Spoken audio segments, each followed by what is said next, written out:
அடுத்ததாக, அதிகாரம் மிக வலிமையானது, அதனை அடைந்தால் அனைத்தும் எளிமையானது.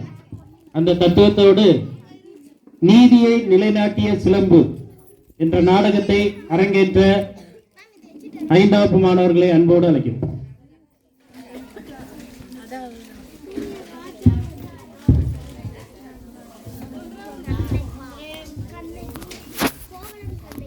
அனைவருக்கும் வணக்கம். நீதியை நிலைநாட்டிய சிலம்பு முன்கதை சுரக்கம். பொருட்டுவதற்காக மதுரை நகருக்கு கண்ணகியுடன் வருகிறான் கோவலன். அங்கு அவன் செய்யாத குற்றத்திற்காக மரண தண்டனை பெறுகிறார். ஆராயாமல் தீர்ப்பு அடுத்ததாக அரசன் மீது குற்றம் சாட்டும் கண்ணகி தன் காசிலம்பை கொண்டு தன் அரசன் கணவன் கல்வன் அல்லன் என்பதை உணர்த்துகிறார். அரசனுக்கும் கண்ணகிக்கும் நடக்கும் உரையாடலை இங்கு நாடகமாக அமைந்துள்ளது.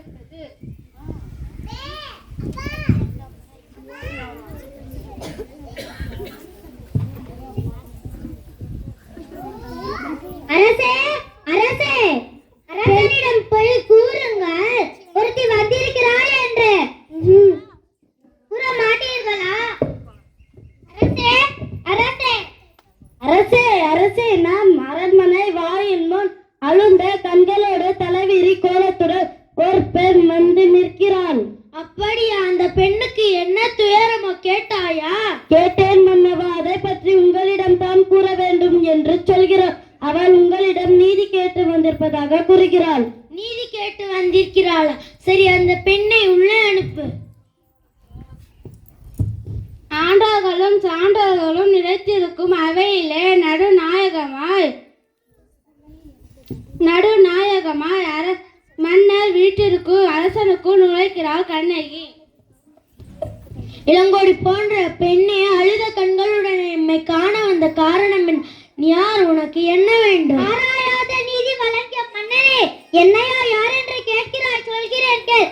உலகம் வியக்கும் வண்ணம் ஒரு புறாவுக்காக தன் உடலையே தந்த சிபி மன்னனை பற்றி நீ அறிவாயா? பார்ப்போற்றும் பசுவை மக்கள் தெய்வம் என வணங்க தன் கன்றை தேர்காலிட்டு கொன்ற தன் மகனையும் அதே தேர்காலிட்டு கொன்றானே மனுநீதி சோழன், அவனை பற்றி நீ அறிவாயா?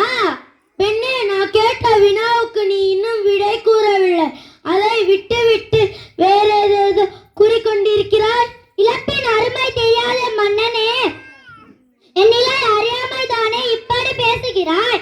நான் இதுவரை கூறிய பெருமை மிக்க சோழர்கள் வாழ்ந்த புகார் நகரமே எமது ஊர். அவ்வூரில் பழியில்லா சிற்பினை உடைய புகழ்மிக்க மாசாத்துவன் மகனாகிய கோவலன் என்பவனின் மனைவி நான். ஓ, இப்போது புரிகிறது. அந்த கோவலனின் மனைவியா நீ? போதும் மன்னா, என் கணவனை இகழ்வதற்கு உனக்கு என்ன தகுதி இருக்கிறது? ஊழ்வினை பயனால் உன் ஊருக்கு வந்த என் கால் சிலம்பை விற்க வந்த என் கணவனை அநியாயமாக கொன்று விட்டாய். இது தகுமா? போதும், நிறுத்து கண்ணகி. பெண்ணே, நீ சொல்வது உண்மையா? பெண்ணே, போதும், நிறுத்து. கல்வனை கொள்வது பெரும் கோடல்ல, அஃது ஏற்படுவது அஃது. இது அறநெறியும் ஆகும். உனக்கு தெரியாதா என்ன? அறநெறி தவிர மன்னனே, தவிரழைத்தவர்களுக்கு தண்டித்தல் தகுதியுடைய மன்னனுக்கு உரியதை நானும் அறிவேன். ஆனால் நீ கூறுவது போல் என் கணவன் கல்வன் அல்ல. அவனிடம் இருந்த சிலம்பு அரசுக்குரிய சிலம்பென்று இணை சிலம்பு இதோ என்னிடம் உள்ளது. என் கால் சிலம்பு பரல் மாணிக்க கல்களால் ஆனது. பெண்ணே, நீ சொல்வது உண்மையாயின் அரசிக்குரிய சிலம்பி பரல் முத்துக்களால் ஆனது.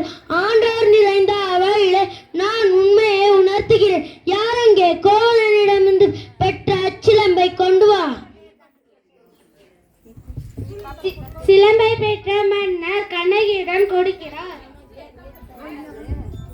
பெண்ணே, இதோ உன் கணவனிடமிருந்து பெற்ற சிலம்பு.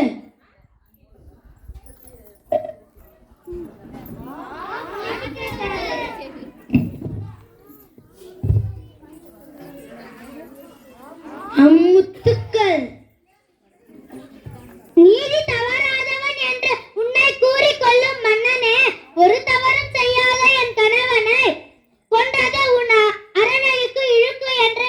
இருக்கிறேன், இங்கே